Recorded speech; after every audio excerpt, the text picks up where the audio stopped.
Hi, everyone. Welcome to Office Hours. If you see a link down below, you can click on it. You can join Zoom. And if you click on that, you'll end up in the link inside of Zoom. You'll end up in Mokana. And Mokana is where you become a producer. You actually run this show. We don't, this is not a show that we have lots of planning for.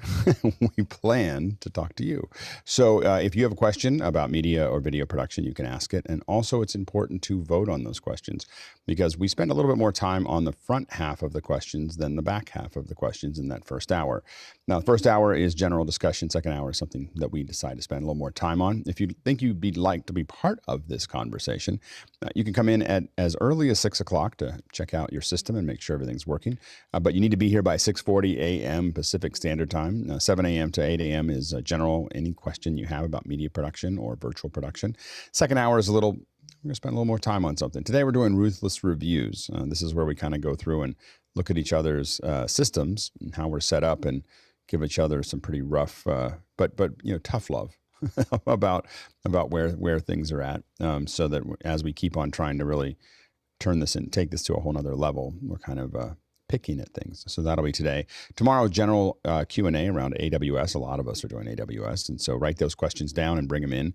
We'll be talking about what's working, what's not working, and we'll keep moving that idea forward. Saturday, we're going to keep on talking about education.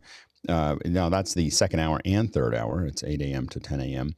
And we're not going to be streaming that to YouTube. We just want to make sure people know we're getting pretty pointed about what we're working on, and just prefer, it's not secret, but we also don't want to necessarily put it on YouTube. So you'll need to be here for that if you'd like to be part of it. It's a pretty interesting conversation now. So it's worth checking out.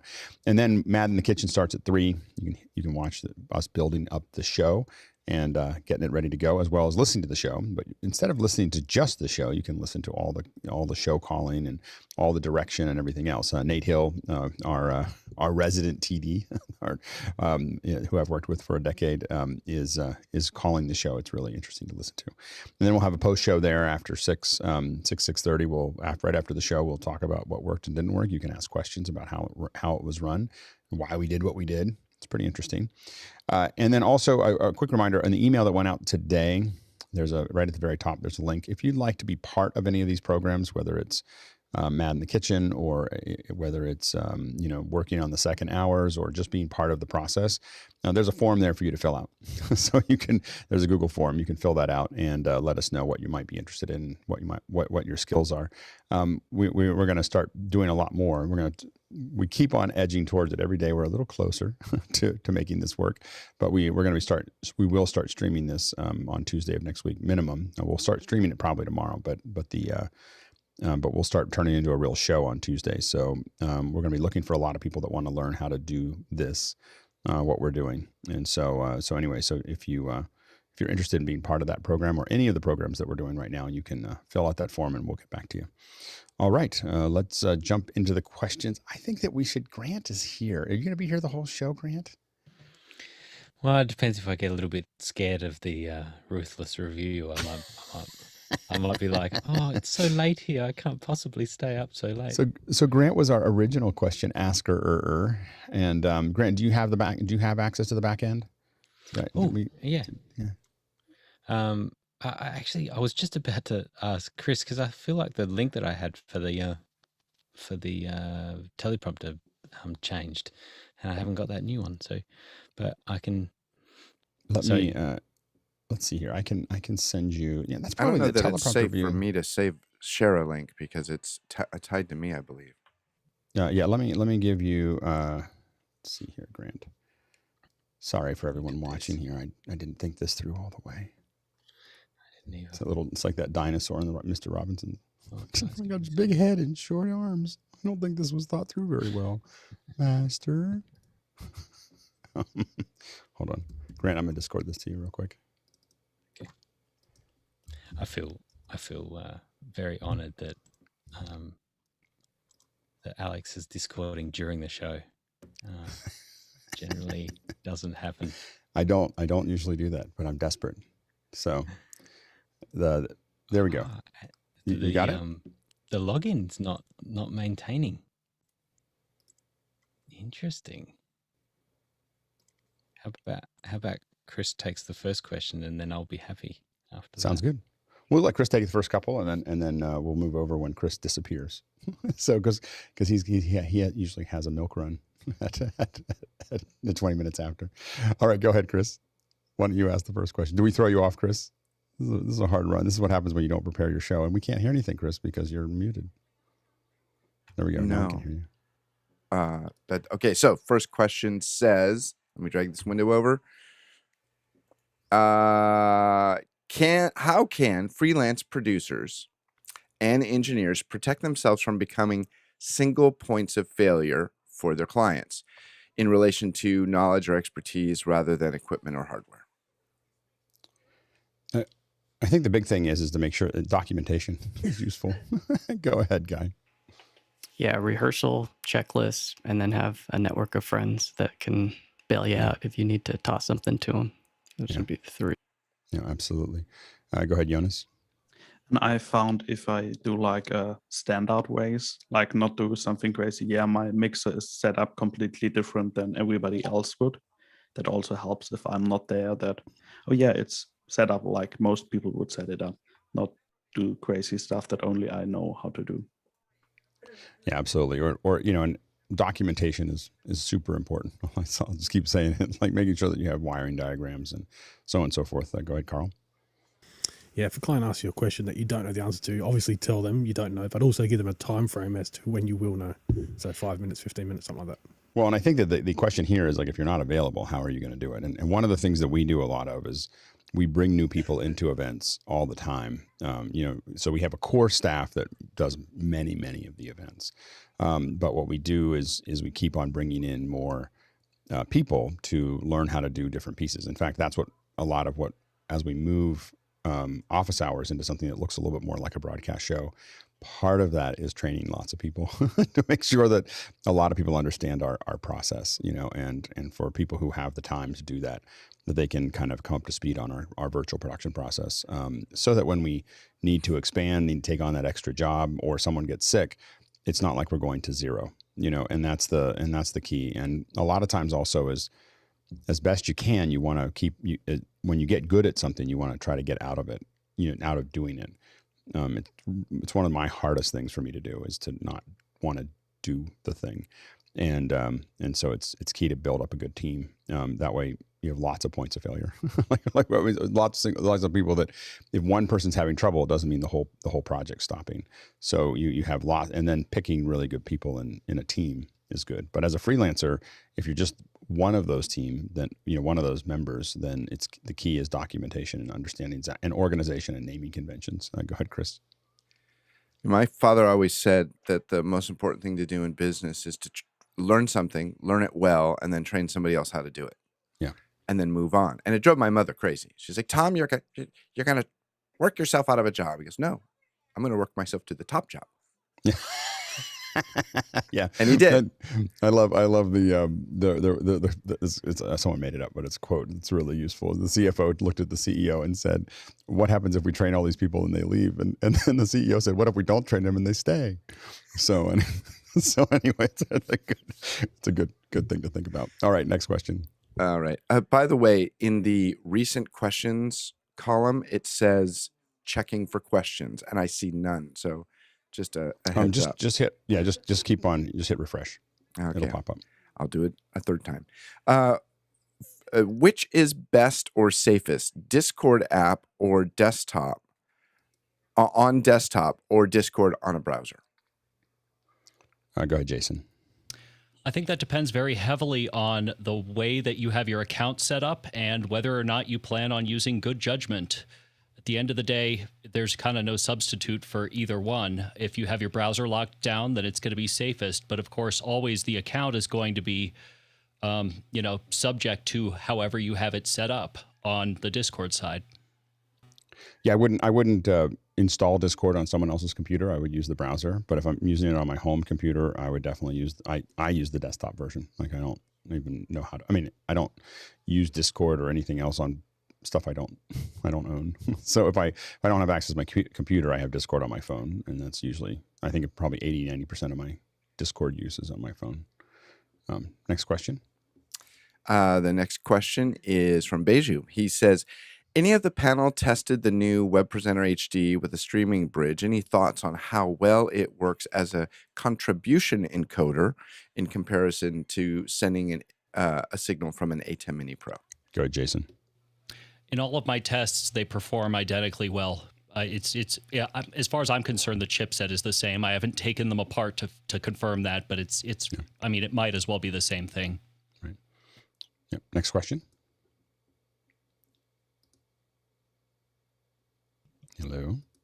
Nope. Chris, you're muted. Oh, sorry. Next question from Kate in Pennsylvania. It says, if you were going to design a college minor in digital event production, interesting, what 5 courses would be absolutely required? Yeah, go ahead, Chris. Psychology. That's it. Go ahead, Jason. How to run with people, how to be respected by those people, how to count and be accountable, how to handle money, and lastly, how to produce things. Very philosophical. Yeah, go ahead. That's kind. I think accounting is something that you need because I don't have accounting skills, and any job that I've had, you need to be your own boss in your own, your own entrepreneur, even if you're working for somebody else. And so now that I am my own boss, I wish I had a lot more accounting skills. I'll get a little more pointed because we're talking about minor, not everything that they're going to take in college. So if for the specific, let's try to keep it to the specific skills that they think they need outside of philosophical skills or organizational skills, just what you need to run virtual events. Go ahead, JJ, and then Aaron. There is a project management degree now available for a lot of folks. So if you're at a minor, project management minor, and that'll offer a number of components such as finance. So, go ahead, Aaron. Writing, know how to write. Oh. It's really important. Yeah, go ahead, Grant. I would be interested in the panel that are here now who work in digital event production. How many went to college? And I'm not saying that it's unnecessary. I'm just as a matter of interest. How many graduated from college? A lot of us went to college. A couple did. There's a handful of us. Yeah, exactly. It's kind of an interesting thing. It's gotten more where you need, a degree helps. It definitely, is something you can kind of lean on, in that process. But I think especially for most of us that have been doing this for a while, it was, can you do the work? And I think even now it's, can you do the work? I don't like, if I'm hiring someone, of course, because I don't have a degree, I don't really care if someone else has a degree. I don't really, I usually care about their last job. Go ahead, Steve. Okay. Yeah, I think a course in, story, creating story, understanding the stories that you're going to tell in using the digital tools would be important. And then the technical side would also be really, really important to do that. And I think if you're going to be in digital, you got to learn editing, maybe a concentrated course on video editing and post-production and the technical pipeline, etc. We'll start to speed up, but Jason, Todd, and Carl, pretty quick. Just one last thing. As someone who has a degree, I've never considered whether or not somebody has a degree when I'm hiring them, ever. Yeah. Good, Todd, and then Carl. Oh, can't hear you, Todd. I'm going to be the audio guy. Since audio is the most important, and that's one of the things that I actually teach in music school. Right. It's got to be one of the most important things. Yep. Carl? I would say graphic design. One, it would, the front end, what you're actually going to show. Also, composition of cameras. You'll learn that in graphic design as well, composition, layout. Yeah, go ahead, Jeffrey. I'm going to add in things like facial forensics or anything like that. So when you're in a meeting and somebody does, something, you can kind of read the room. Okay. Tommy? I'd say physics. If you had even an elementary physics course, you could understand the concepts of audio in video. So I think that mine really quickly would be, applied. What I'll say is I'll keep on saying applied. Applied means they're doing it.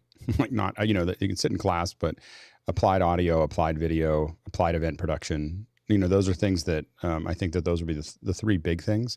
And then I would do some research on event history, like you're just looking at where events have come from and why we do them that way. But and then I'm not sure what the last one, but those lighting and concepts. I think those would be pretty important. The big thing is that in that minor, what they need to do is a lot of it, and then they need to come back and ask questions and do it. And talk about it and figure it out. That's how they're going to learn how to do this. We can talk about, classes and things that we need to get, especially in what we're doing here, we need to get past that. It's really, you want to talk about the theory in the context of doing it every day. So if I was going to have a minor in event production, I'd have them doing events for the college, all the time. Like that. Like what you're going to do is you're going to do events. You're going to find events to do. You're going to get people to do them. You're going to, build them out. And it's kind of what we do. And that's what I'm very much of an applied. I think it's much more important. Wisdom comes from doing, not from thinking. And so being pushed up against things, and then you think around it. You want to think after that, but you need to have the practical skills. And so that's what's missing right now is a lot of people who've thought about how to do a virtual event, not actually done a lot of them. Next question. This is interesting. Keenan Campbell from Princeton, Illinois says, what does the panel recommend for a wireless belt pack mic with integrated IFB that has separate input and output on the receiver? Go ahead, Jason. I've never seen one that doesn't cost a fortune that I like. I don't tend think to Keenan's separate worried them. about that. I've seen Keenan's kit. I'm not worried about it. It's not a fortune. It's just like a small country. Anyway, go ahead, Mickey. Take a look at the Zaxcom TRXFB. But just bear in mind, if you go Zaxcom, you're gonna want to bring everything into the Zaxcom ecosystem because it works a lot better that way. I would say for ease of use, especially if you're not going to do it all the time, I would highly recommend looking at the Shure Microflexes. They are easy to manage. They're going to integrated. It's a TA4 in for your mics, and it's a headphone out for your headset. You've got 2 channels of IFB that are available, and you can have up to 8 channels of mics. You plug them into their charger and you hit reset, and it just renumbers them all. So you just go boom, it's all Dante. So you just have a Dante receiver. There's no cables. There's no nothing. It just shows up on your Dante network. You have total web control over them. For a high-end broadcast tool, or if I was doing interviews or something, I can hear they're on the DECT format platform, and I can hear the bits a little bit in headphones. But in general, for general purpose, corporate government, interaction, the kind of stuff that Keenan does a lot of, I think that it'll be better than most other options. It's going to sound, in my opinion, at least as good as like a Rode Go, or better. But it's a lot more expensive. I mean, I think you're probably, $8 or $10 grand to get fully into it. I think that just the transceiver to Dante is like $3,000 for the 8-channel and $1,600 or maybe $1,000 for the 2-channel. So, but they're super convenient, like just so nice to use. And if they don't have a mic plugged into them, they have a little mic built into them, and you just turn them on. So we've used them a lot for stuff to work through it. They work really well. The only time they don't work is when there's a lot of Plantronics around or FreeSpeak. If you have FreeSpeak comms or lots of Plantronics in your building, they may not work as well because that's the same platform. Next question. The next one is from our own Aaron in Durham, North Carolina. He says, will black and white TV just replace, will color TV just replace Rec 709? Oh, wait, I'm reading that wrong. Will HDR just replace Rec 709 completely? Sorry about that. Go ahead, Jason. If we're lucky, eventually at some point, but at the end of the day, I mean, backwards compatibility has been kind of a bellwether of the broadcast television, at least since the very beginning of television. So yeah, I hope so. Yeah, I think we can probably assume that's going to be around for a little while. 709 is going to be around for a little while. Go ahead, Carl, and then Ray. Relatively quickly, so the BBC chose HLG for a reason, because it plays nice on both systems. It doesn't have the full capacity PQ, but it plays nice on the 709 type stuff as well when you convert it back. Such a horrible compromise. HLG is just such crud. Sorry. They did it because it's easy. But good enough is the enemy of great, and HLG is the enemy of everything good about HDR. Like it's just like we're going to have something that, sorry if I have a strong opinion about it, but we're going to have something that it's okay, but we can call it HDR, and it's just it's such a horrible format. But to your point, it's easy and it works on everybody's set. So, but it was like whoever thought of that was not thinking. Well, they were thinking about how to make it easy and not whether it was going to look good or not. Go ahead, Ray. Well, I think we're gradually going to go to all streaming and away from broadcast. And when that happens, like YouTube right now looks all the way to your browser to determine whether to send HDR. So, and by the way, if you have an HDR display, if you got the new iPad or whatever, if you got an HDR display and you look at some of the Samsung HDR tests that they put up on YouTube, wow, like they look really good. Yeah. To your point, that's what spurred the question, actually. Yeah, it is. I mean, it's just obviously for people who care about their content, they're going to move it to HDR. I mean, and I think the battle is, I think Vision's going to win the battle just because Apple is barreling down on it. But HDR 10 plus is pretty close, and HDR 10 and HLG is something that everybody can do. It's kind of like table stakes of sure you can get up on the first step. It's fine, but the difference between HLG and SDR is minor. Next question. Okay, I'm up. So Noah Sargent from Fullerton, California, maybe, I'm guessing. Maybe one day we can do Ruthless reviews for YouTube channels. Yeah. If you go back to the Pixcore site, you'll see me doing them to broadcast on the teardowns. And as we get the new site up, I'm going to do some more. There's a lot of people that could use some input. Carl. Yeah, so there's a reviewer called Gerald Undone. He actually does it on other reviewers, and he goes really hard at them as well. And he puts a bit of comedy in there as well when he does reviews. That's great. Yeah, no, we should definitely do more of those. Next question. John Preto from Vegas. I hope you're okay, because Army of, what was that Netflix movie? Vegas didn't do very well. Zombies. We got attacked by zombies Army again. of the Undead or whatever. Yeah, exactly. And they just put shipping containers all around it and held them all in. As I watch feeds from insert stages on broadcast TV, there seems to be about 1,000 milliseconds or 1 second of delay. It always throws the conversation off. I guess we are used to Zoom now. Why is there such a long delay? Satellite feeds? Go ahead, Carl, and then Aaron. So what I know from this, from probably maybe 10 years ago, that was a quality thing. So they wanted that 1 second to make sure the quality was enough to come in from these. So I don't know what it's like these now. There's a lot of plant delay as well in most of these systems. So you have things like live view for contribution. You have streams of different kinds coming back in web that are just, everything gets delayed. There's even if it's satellites, baked in because of distance. Satellite is nominal delay for satellite 750. It's about 660 milliseconds per leg. So you're looking at a 1.2 to 1.5 millisecond, 1.2 to 1.5 seconds if you're using satellite. But most insert studios don't use satellite anymore. If they're using live view and they turn it all the way down to low latency, they're going to be in 1 to 3 seconds. There's not a lot of excuse for it. LTN, which is a very popular one for the actual insert studios that they're using, LTN is going to be about 180 milliseconds round trip.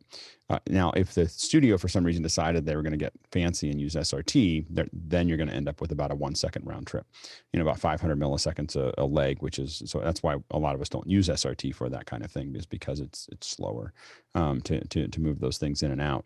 The one that works the best and the high end insert studios and all the networks have is the switch.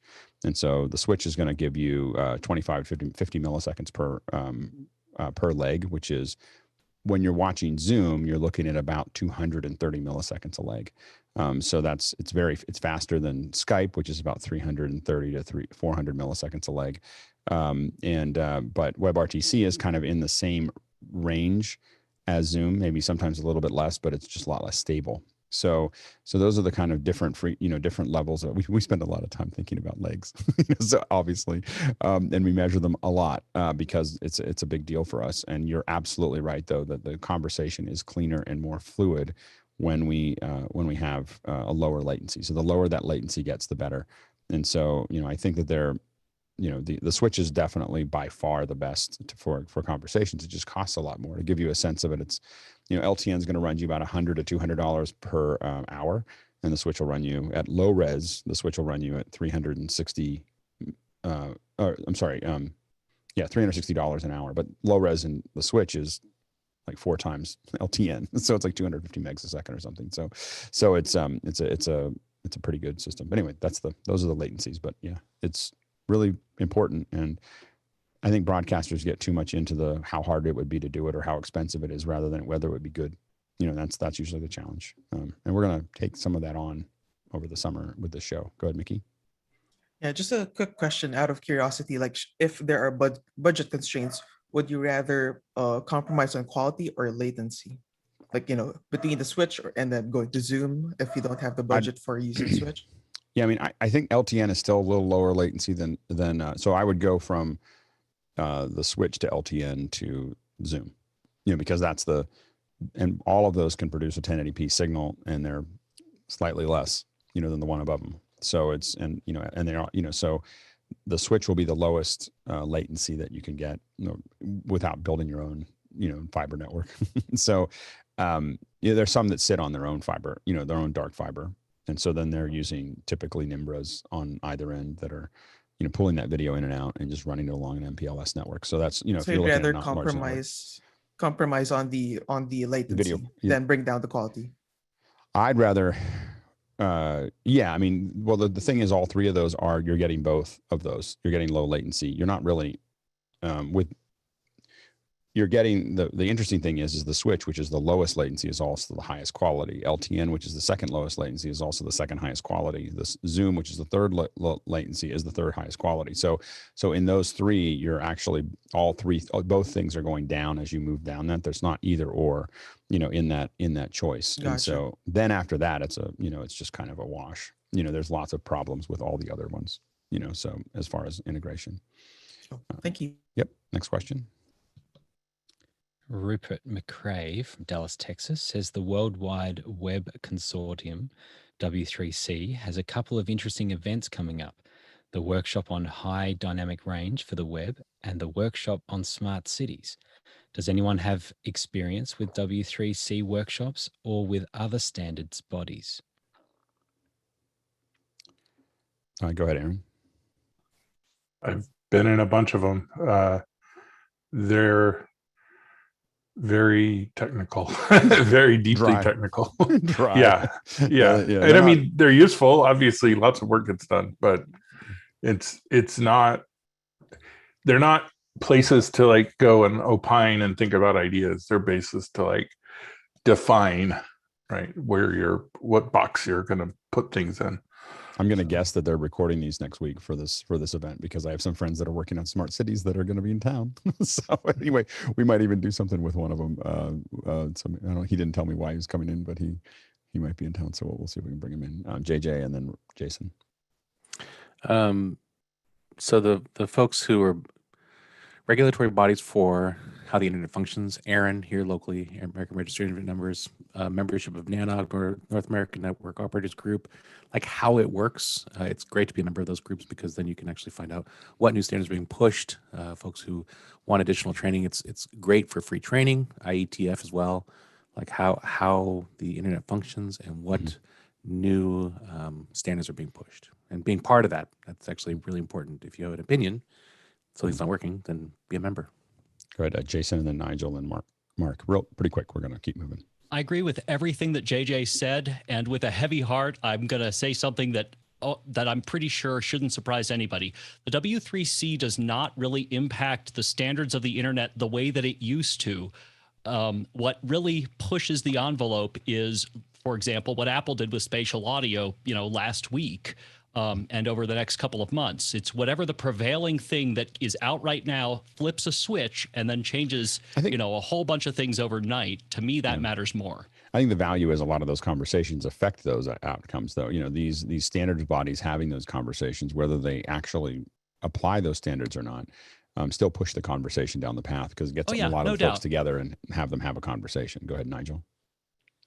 Yeah, most underbodies do a great job. There are some where a very dominant player has a political, I don't mean big political, I mean small political, a business agenda, and they will drive that. And you should be aware of dominant players doing dominant things in standards bodies.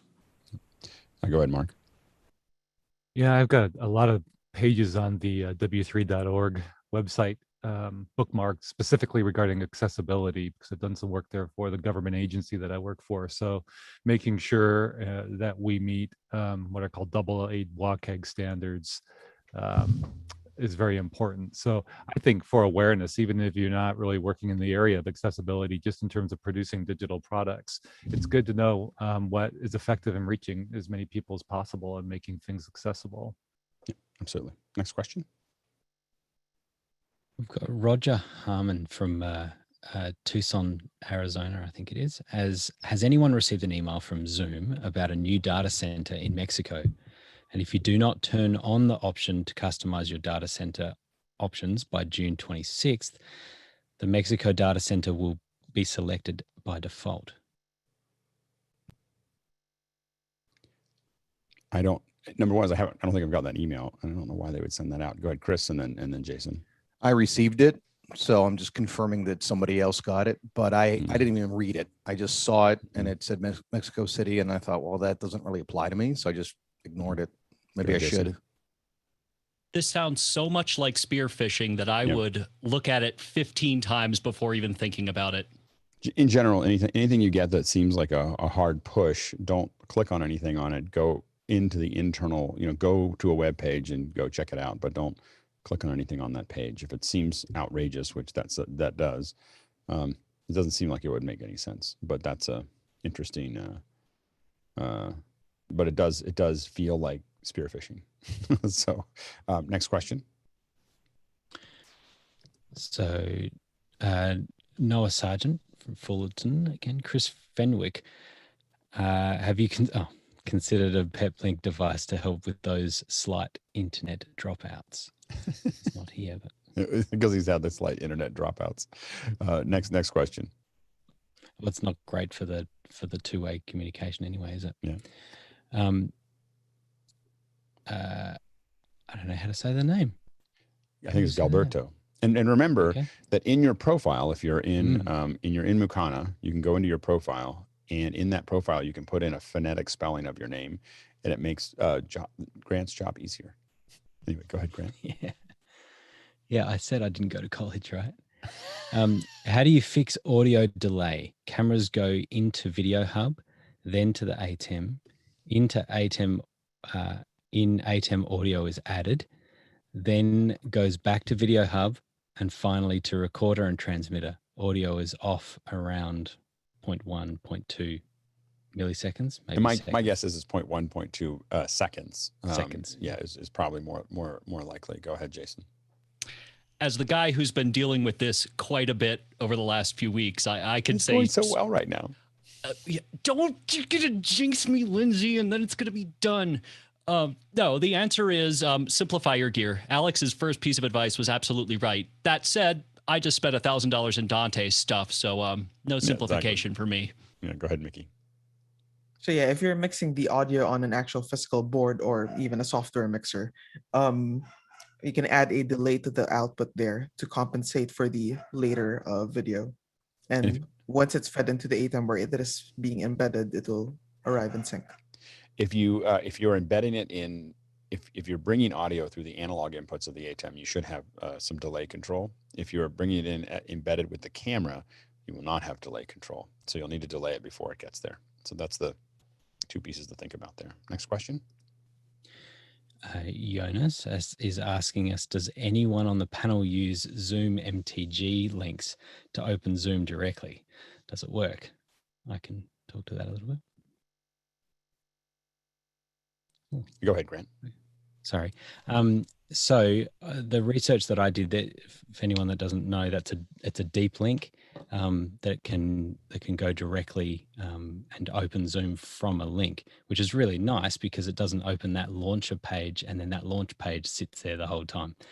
The issue that I found is that annoyingly that launch page does do a bunch of work that is checking the device, checking versions, and it's actually opening.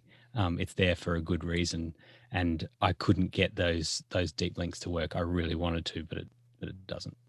Go ahead, Todd. You all might have different experiences, but for me, I've used a tiny URL link for my consistent Zoom meetings for years now, and it's worked flawlessly. I send it to anybody. They scoot right in the room, password, everything embedded. So that seems to work for me. Next question. Sky Gleason, searching in Discord techniques. I'm going to ask a question that I've asked before, but how would I find my answer on our Discord channel? My question is, what software will give me control on my internal Mac laptop camera? Is it what year? 2019. Nothing. There's no way to control it. It's a security. There's a good reason for that, though. But Apple does not. As soon as you turn any control on, it'll go gray, and you have to restart the computer before you can. If you want control over your camera, you have to use an external camera with a Mac. Anything with the W1 chip, or better. Yeah. So it'll immediately shut off the camera, and it's there so that people aren't turning other people's. You mean the T2 chip, by the way. T2 chip. I'm sorry. Yep, T2. But it's a security feature, and it is in the BIOS. I mean, it just immediately turns off. Go ahead, Carl. The only way I can think of doing it with a new Mac is actually take the HDMI out of that Mac, go full screen on your camera like in QuickTime, and then in the atem, push colors. But I don't think you can push the colors in the atem. I don't think those are. I don't think that those are proc amps. I think they actually affect the camera. I've tried to do that. I think you need to have some kind of proc amp involved to do that. Yeah. An AJA then. Yeah. Yep. Yeah. You can just get an FSHDR. They work great. And then my first question is how to find my answers in our Discord. Okay, that's anybody else? Search capabilities of Discord are pretty horrible. Like you can search. We were looking for somebody in Montreal the other day, and we searched for Montreal, and we got one person. We searched by. I said, but I think this other person's in Montreal. And we searched for their name, and it says Montreal on their name. And Discord just didn't see it for whatever reason. So it's kind of a horrible search function. I will explore it inside of our chat links. We've been scraping and hosting them there. We'll see if we can look into that. Yeah. Jonas. You actually can use the chroma keyer to do some color work. With the 4 ones, I did something where you can do that. Yeah, absolutely. Next question. Hashmik from Cape Town is asking, form for office hour projects. Should we respond as an individual or the team that we have that can be availed as resource? E.g., personally, Apple Motion equals 1, but as a team, 8 to 10. I would do it. I mean, I know what your team's capabilities are, so I'm not too worried about yours. For most people, I would say individually, but for you, you can say I represent this group, and this is what our capabilities are. That's fine too. Yeah, absolutely. Looking forward to it. I've got some specific plans for your team. Next question. Mark Horner, Seattle, Washington. As more content moves away from broadcast to streaming, do you anticipate more government regulation in the streaming space? Go ahead, Jason. Boy, I hope not. That's my first thought. And my second thought is in order to do it effectively, they would have to understand a little bit more of it. So probably not, at least not in the short run. Go ahead, John. Taxation. Many state governments are trying to tax streaming now. Yeah. I mean, so I think finding ways to acquire revenue, I think, is going to be the thing that the government's most interested in.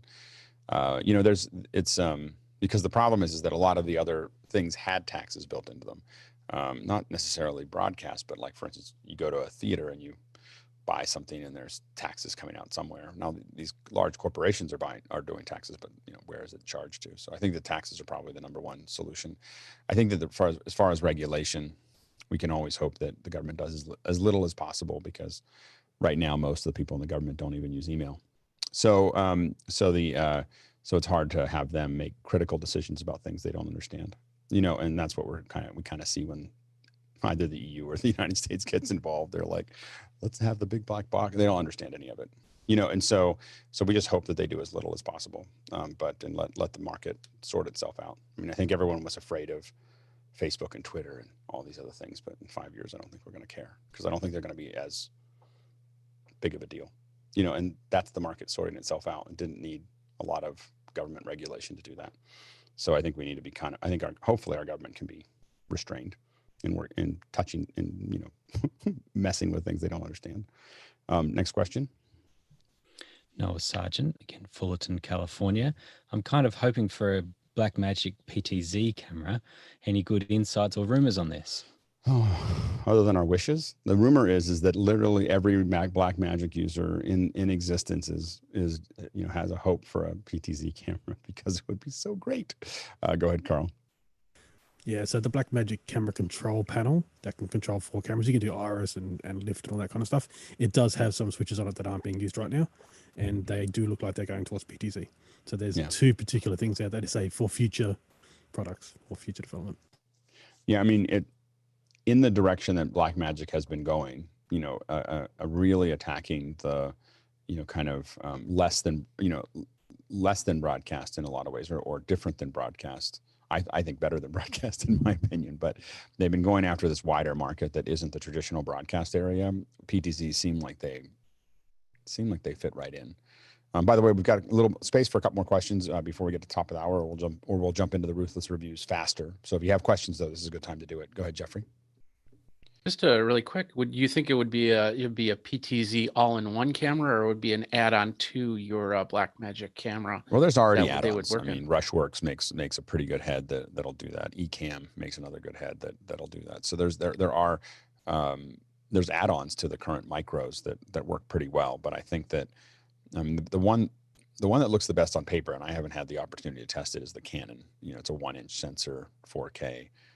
Looks like it puts out log if you want it to, and it's like $5,000, and that's been kind of. But I think that if Blackmagic came out with a $2,000 or $3,000 PTZ head with a Super 35 on it, it'd be cool. like it would, they'd sell a couple, pretty much as many as they could make. So I think that would be really interesting to see where they go with that. Next question. Deborah Woodfork from Washington, D.C. A colleague of mine uses namedrop.io to help others pronounce her name. It has an audio component in addition to phonetic spelling. Maybe adding audio, if possible, to Makana's pronunciation section might be useful down the road.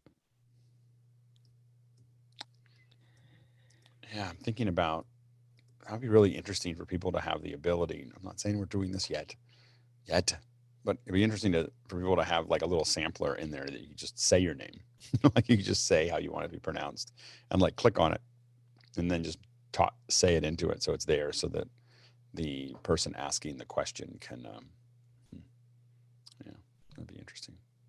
All right, last question, unless someone asks more questions. I got a couple more coming in, so go ahead. Next question. Okay. Douglas Carmichael, a musician friend of mine, said that post-COVID, he feels safer in larger venues because they're more likely to be professional people who take the industry seriously in a larger venue versus a smaller venue. Do you agree or disagree? What do you think are the most important tools managers can use to foster a culture of professionalism? Go ahead, Jason. I have to say, I'll fess up, I don't really understand the question. Does he mean with respect to COVID, like he feels safer in larger venues? Or is he talking about some sort of sea change, paradigm shift with respect to the industry? I think it's just that he thinks that the larger venues have more structure. And so I think that's, you're just going to get. That's straight up true. Yeah. I mean, it's go ahead, JJ, and then Jeffrey. Modeling and reinforcing that modeling. Like meeting with folks who don't necessarily meet the model, and then, reinforcing that by also positive reinforcement as well. Like pointing out the model. I mean, we do the best we can to give people structure and have them understand what they're getting themselves into. For us, it's a giant, freelancing is a giant sorting system. Like we hire people and then we see how they turn out on the first job, and then we hire, or we bring people in and we just see how they turn out, and we sort fast, as producers. I think most producers won't say that, but that's what they're doing. And your Rolodex is really valuable for a producer because what it represents is not the 300 people that are in your Rolodex. It's the 3,000 that you don't call anymore, because that, and I think that it's important. We talked about it before, but we'll probably bring it back up again, of just how to be a freelancer on a team and just answer questions and talk through that, because I think it's really important to understand why people make decisions, because they don't have to, in our industry, unless, especially in a non-union environment, they don't have to hire you, and so they don't have to fire you either. They just have to not call the next time. And so that's a very different structure, and it's a very meritocracy, to a sometimes a brutal level. But you also can also not answer the call for producers that are difficult. So it's kind of goes both ways. And you'll see the producers who really understand it are pretty short, and they move pretty fast with people, but they also have great, they're great to be with, and they feed everybody, and there's breaks, and because they want the best crew. So they'll be demanding of that crew, but they'll also make sure they take care of that crew. Like, for instance, we would do 1 hour walkaways with Local 16, but then we'd feed them at the same time, so that they didn't have to go out and eat. They could still have a free meal that was still in the hall. And that was I didn't realize how big of a benefit that was, because usually 1 hour walkaway means that they have to go find, if they forage. And if you're doing that at a conference, that's a big deal for them. That'll take up their whole time rather than just giving them more time back. And so those are the kinds of things that you do, making sure that you've got great crafty in the back and good coffee and, all those things, as well as, and just being appropriate with everybody, as a producer. But when you do that, you can also demand, that people are on time and on mark and, focused. Go ahead, Jeffrey. The biggest problem with any venue is simply not the production crew, although there can be instances there, is more of the public, and more to the point, the public that's been drinking a lot. There's too many holes that you try to plug up, and it gets tough to do. And so if they get back there on the production areas, that definitely can add to safety issues. Right. Yeah, but I don't think I have any specific. I will say that I don't know. I don't know how many times I'm going to go to a venue anymore. So our business has moved so much to virtual that, we keep on going, and why are we bringing an audience in here? Like, I'm not sure why this makes sense. And I've, kind of pushed those away a little bit. Next question. Mike Henderson from Colorado. Mickey mentioned the RodeCaster Pro would be best for beginning podcasters with 4 guests. What is the best way? Just lost that as you clicked it. Sorry about that. Still there. What is the best way to connect this to camera audio input for a live stream? Yeah, go ahead, Mickey. The RodeCaster Pro has a 1/4-inch line output, so you could get a 1/4-inch to XLR cable or whatever the camera's inputs are. Yeah, that'd be the best way to do it. Next question. Chris Taylor. Recommendations for reasonable lenses for Blackmagic Pocket 4K and 6K. Reasonable. Go ahead, TJ. For the 6K, the Sigma 24-70 Art lens is a nice lens at a reasonable price. It's just over half the price of the Canon lens. That's the 24-70. Yeah, go ahead, Carl. Can't hear you, Carl. So for the 4K, I would suggest the Panasonic Lumix lenses for a reasonable price, and the Leica lenses if you want to go up market a little bit. Mm-hmm. All right, go ahead, Nigel, and then Jason.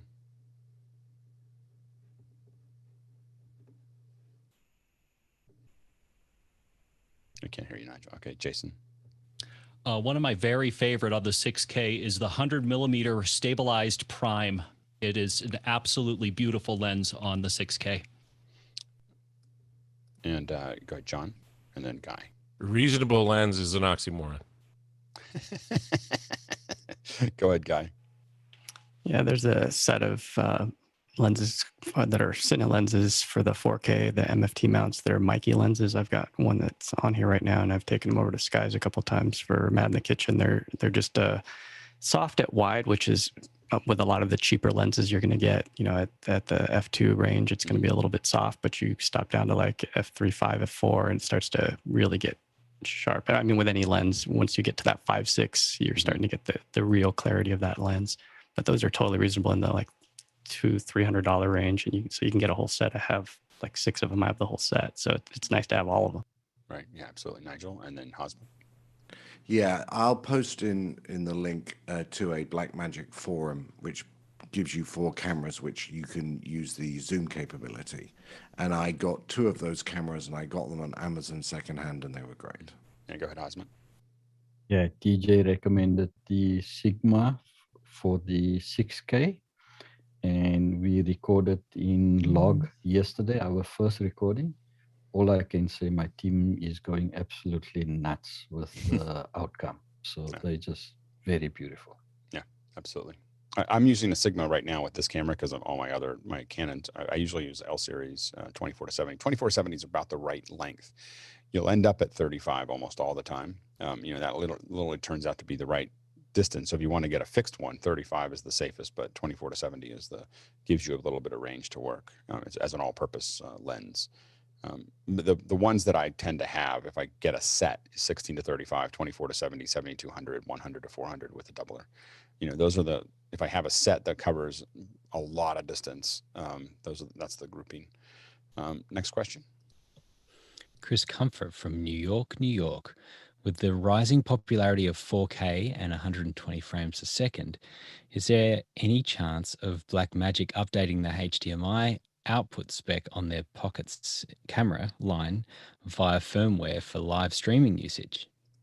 I doubt it. So I'd be super surprised if they change the current cameras to support anything more than 1080.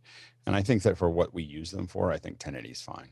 As far as what I think they're a great value at what they're doing there. But I do think that, and even the URSAs don't put out I'm coming to you through a 12K at the moment that I'm testing, and it's 4K 60 is the most that'll come out of the back of that camera. You can record an 8K 120, but you can't if you have a drive. I had to buy a whole NVMe just to record the drive. Go ahead, Chris. I feel like Blackmagic Design, for as good as they are, they're the one company that I've come across lately where they they limit the HDMI quality, where other companies put all of their quality and maybe even more quality through the HDMI than they can record internally. And I just was wondering, like Sony, for example, you can get all of its quality out of its HDMI within reason. Yeah, I think that at what price? Right. No, I know. No, so that's, but so when you make these decisions, a lot of what you're making is what chipsets are you going to use and how expensive are those chipsets and how much caching can you have and how much RAM and how much. Those decisions that give us a $2,000 camera that does what a 6K does, they have to make decisions to fit that into the box of how much they want it to cost. And so if we're gonna charge you $5,000 or $6,000 for the camera, they can give you a lot more processing, and so I think that with Blackmagic, you're always getting way more than what you're typically paying for. If you look at something at the same price, you go, okay, I'm gonna take the same price and I'm gonna compare all the cameras in that range. You're going to find that there's very few that compete with the Blackmagic in that range all the way around, control and interface and quality and all those things. But sure, you can get higher quality, but I'll tell you, getting, especially when you do the URSAs, the cameras that are 10 times more are not 10 times easier to get high frame rate or high quality out of. We work with Venices and Aries and they're great from a look perspective, but there's all kinds of challenges of getting that quality. To your point, getting the same quality that can record out of the BNC. Jason, and then Carl. Yeah, this is the oldest calculus in the industry. It's a matter of marginal benefit along the line of continuous resource constraints. The most important of which being price point. Yeah. And as far as my understanding, the signal flow is that wouldn't even be possible if they wanted to. Right. All right, Carl, real quick, we're going to move fast now.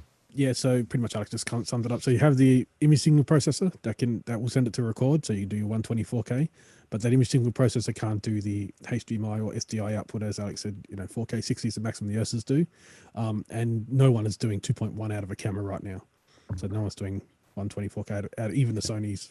I don't even think the Venice can go that high. No, that's only in labs. That you can get 120 out in 8K. No, next question. Douglas Carmichael, related to my previous question about the value of broadcast infrastructure in an emergency, when I think of broadcast quality cameras, I think of large studio cameras or ENG style cameras. If you need a small, power efficient camera with an SDI out, could you use a Blackmagic Pocket Cinema or similar? Go ahead, Jason. The Micro Studio is what you're looking at me on right now, and they're fantastic and they're tiny. Yeah, I mean, for an ENG style, they don't really make something that fits ENG style cameras. It's just not what they do. You can definitely get ones in that, in the lower price range, but they're not. Blackmagic makes kind of funky form factors for that kind of thing. Go ahead, Carl, real quick. Yeah, the Blackmagic Broadcast would be the cost point, that has all the broadcast stuff and except for the broadcast accessories. I forget about the broadcast one because it's 2/3 inch, which I don't use. Next question. Douglas, again, I remember reading in a Live Sound International article that one unique element of an André Rieu Dutch conductor show is a sound check in French. Wouldn't there be issues, especially in multinational crew, with relying on a non-English language, with English being as common as it is? Go ahead, Carl.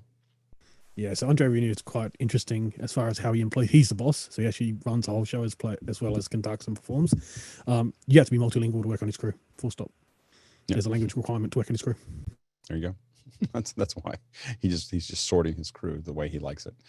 Next question. James Babbitt. Does anyone know of any software to recover files from an external hard drive on a Mac after reformatting the external drive? Jason. Depends on how you re-zero the drive, whether you just blew away your partitions. Hit me up on Discord and I can give you a few options. Nothing that I could say, yes, just use this and jump right in and you'll be fine. No, not really. I don't know of any consumer tools to do that. There are definitely tools that can pull it off if you haven't written things over it, because all you're doing is changing headers. You're not changing the data that's on them. And so there is ways to get it off. And there's a company that's only 5 minutes from my house called Drive Savers. they can get a lot of that data off from a formatted drive. Few $10,000, but yes, they are the best. 10 grand. Yeah, they're the best, and they can do that. There's government agencies that can do it. So that's why people who are really secure want to write zeros and ones to make sure that they just fill the drive with new data. But otherwise, there are ways to forensically pull it off, but none of it's easy or cheap. Next question.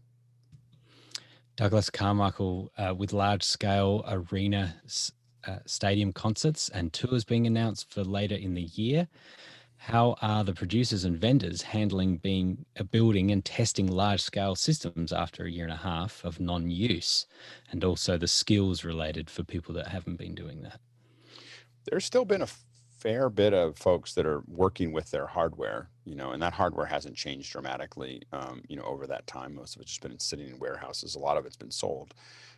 So, the hardware is still there, and there's definitely a lot of people who have the skills that are really looking forward to getting back into those stadiums. And so I think that that would be pretty.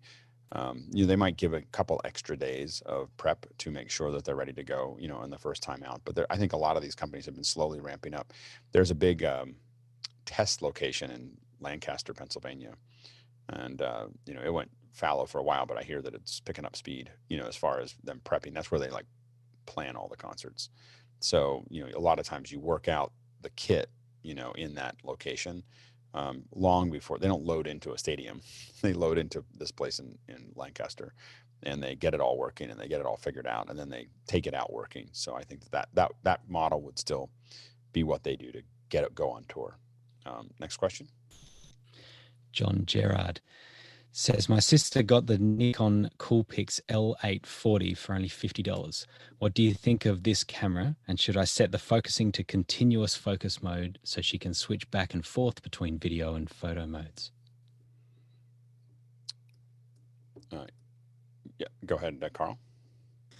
Yeah, so it's a bridge camera. So essentially it will do video okay. I don't know if it's going to do clean out video. That's interesting. I don't know about that. But it'll do photos okay. It's a good tourist camera because it's a bridge camera. It's got a quite large lens, but it's going to do everything a bit okay. Yeah, I probably wouldn't lean on it too hard to do autofocus all the time, just because if you're going to use it for a webcam, because it'll probably hunt a fair bit. I don't think it's tools are very well refined in that sense. Next question. Douglas, again, what have your experiences been with DaVinci Resolve versus Final Cut Pro 10? It seems that Final Cut seems to rule the macOS world, but Resolve seems to have a lot more power for its cost. I took a Media Composer 101 class years ago, but it seems Avid seems to not be as dominant as it once was. Go ahead, Sky.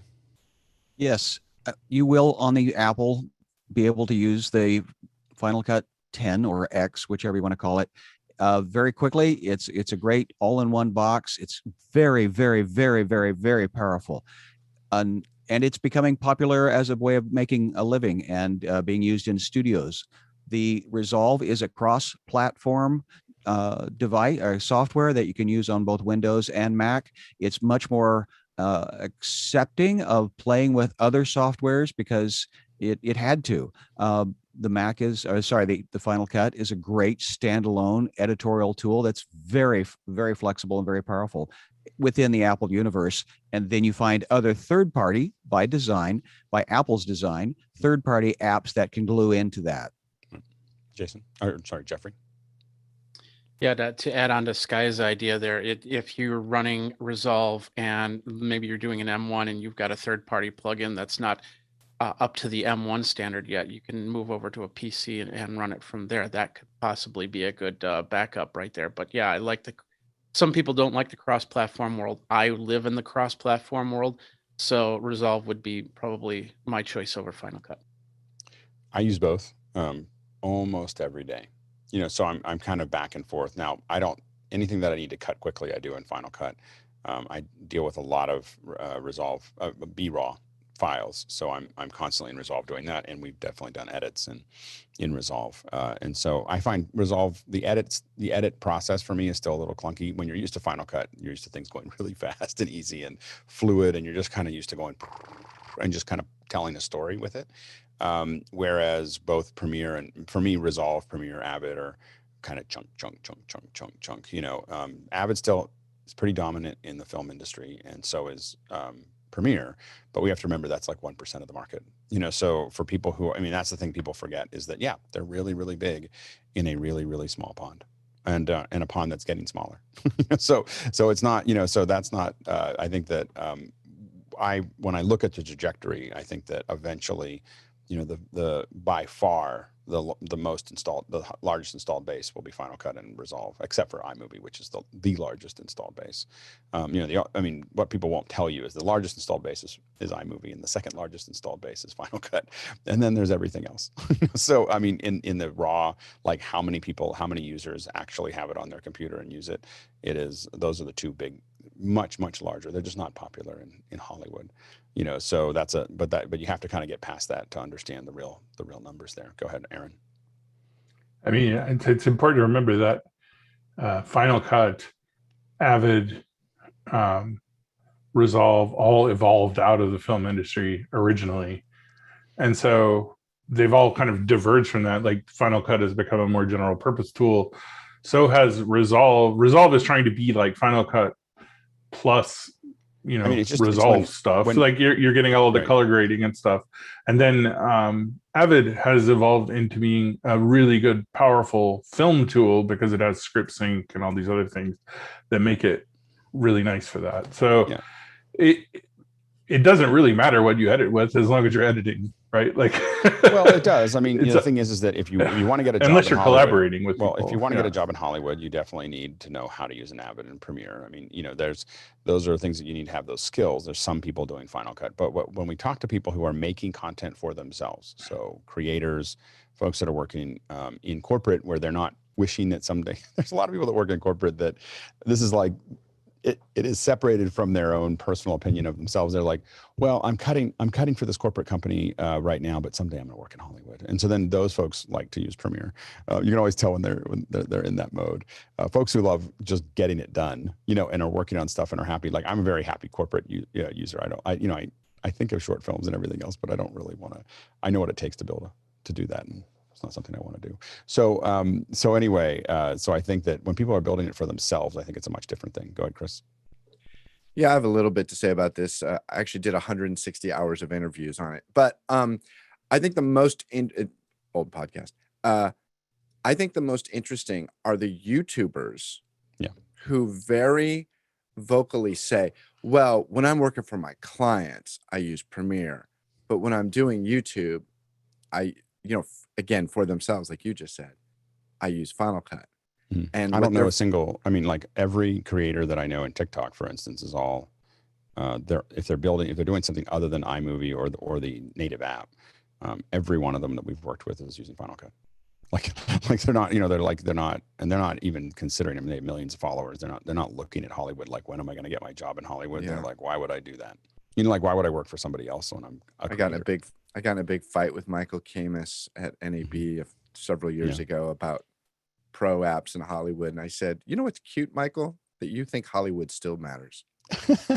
Yeah. So I mean, they didn't sell the number. All those atem minis aren't going to Hollywood. They're going to everybody else that's doing content. So we have to keep that in mind. All right. So now, before we run out of time, we're going to go into Ruthless reviews. We're going to move quickly. I mean, how many people do we have here? We have 6 times 24, 20. It's either 22 or 21. We have 50 minutes. We really have to do this in about a minute a person. I don't know if anyone has a way to do a countdown clock of a minute, but we have to we have to stay focused. We always go over when we do these Ruthless reviews. And so we'll have you say a couple words, and then people will give you some feedback. But I need everyone to, I'll try to keep track of it in time. And we just have to be succinct. But for our panelists that are giving other panelists reviews, what's important is for you to be succinct and quick and in and out. We're not going to keep on wrapping around it. So there'll be like 3 or 4 people that we get to. Just know that when we throw it to you, you have about 15 seconds to say your point. So for all of us, we need to keep moving fast. So anyway, so I'll go around the horn here, and I guess in my view, I'm first. so we'll start there. Go ahead. Now I can't see what's going on. Go ahead. Raise your hand. Nobody? Go ahead, TJ. There's just something creeping in the frame on over to your right side. That's the only. No, that's fine. It's the chair. Yeah, the other chair that I replaced it with. Anything else? I have a little bit more shine than normal because my polarizing filter isn't on this one. I fixed a lot of my shine with a polarizing filter, but then I got rid of it. Go ahead, Sky. I've been very conscious of your tire and the contrast that you bring and the focus on the light of your face. And it looks great. And also the distance of your background. I'm jealous. And hopefully by the end of next week, I'll have a different background. So we'll have to do that again. But anyway, that's good. All right. Let's go to TJ. Hello, everybody. Having a more of a cinematic lighting effect going with my setup today. It doesn't look like it's full range, so it looks really good. So the quality of the light looks good. The overall exposure doesn't look like it's 100%. So I'm missing some whites, that are there. Just some of the highlights and everything else are not. It looks a little gray, across that. Go ahead, Jason. No, you pretty much covered it. It looks really good to me. It is the slightest bit green according to my scopes. Mm-hmm. Go ahead, Chris. I just have to ask: are you wearing New Balance tennis shoes and blue jeans? I am not. Let's see here. Otherwise, I think it looks great. I like it. The highlight over your right shoulder is just a little high. Like, yeah, there's just the other shoulder, that one, whatever's seen in the highlight there, just a little, little high, a little hot. That's the only thing I would pull back just a touch. All right. Ken Jordan. It always looks good. I would love to have a hair light, like a rim light on that's, which side? Like that would just separate you from the background just a little bit. I think that's the only thing. Which side? As he reaches for the fader. Behind. Yeah, behind. So mine is right there. So it's right above me, and it just separates it's hard for me to turn off right now, but it just separates my hair and my background just a touch, and it'll separate me from the background. Otherwise, I kind of fade into it. I think that. That's a bit better. And I might pull the saturation in my background just back up just a touch. Anyone else? If you give me the percentage, I can do that. Pull it back 50%. Okay. not brightness, but was that saturation? It's saturation. Yeah, I would pull back the saturation. Good. And the vignette looks really nice. I might not have it vignette all the way to black on the edges, although it'd be kind of an interesting thing for us to, if all of ours went to black, it'd be kind of cool. All right, now go ahead, Grant, real quick. I would just say on focus, I think your microphone is slightly more in focus than like your nose or face, but it must be wide open. Go ahead, Carl. Let's go to Carl. Say a couple words, Carl. So I'm coming into you on, let's see, 5DSR using Nifty 50. All right. Any notes? Looking around. Go ahead, Aaron, real quick, and then Mickey. I like the background a lot. Yeah. I think it's the out of focus background is really nice. I love the background. Again, I probably wouldn't have it fade to black quite as much as it does right now. I don't know if that's an overlay or whether that's the actual lighting, but it feels like it goes a little dark on the outside edge. Natural. Yeah, So yeah. I don't change any of the color. I'm as pink as I am because I don't change. No. But as far as the background going to dark, I might have it just have a little less contrast there. JJ. It seems like it's very hot wherever you are because you're always very shiny. Yeah, the shiny wet. side. Just the shiny person. Yeah, so I mean that would be the little shiny. As far as that goes. Anybody else, real quick? Okay, but good. It's very good. Yeah, we're starting, especially for 1 a.m. You're looking great. Yeah, you're looking great. No, it looks really good. Looks really good. I'm actually putting a bookshelf behind me next week because of yours. Looks good. Jim Hankins. Man, we just starting with these incredible setups. So using a Sony A6400. It looks good. Looks good. That backlight on the back side. You take that down. The one on the wall is just a little distracting and hot. I might bring just a touch. If I could bring them down just a little bit, I would. The big thing for you is that you have a lot of fan noise or some kind of self noise in the microphone. That's probably, the sound is probably more of a challenge. The framing is amazing. I think that over your left shoulder, you could have a little like uplight somewhere, a focus, a light that hits something. It looks a little dark over there. There's you could pull more geometry out of that with another, like a little pavo tube or a little something or other that just grazes across that stuff would be kind of nice. Go ahead, Sky. I just like the Rembrandt concept of the shadowing. It's just really nice. Yeah, it's I really, like it. really nice. Very pleasing. Yeah, absolutely.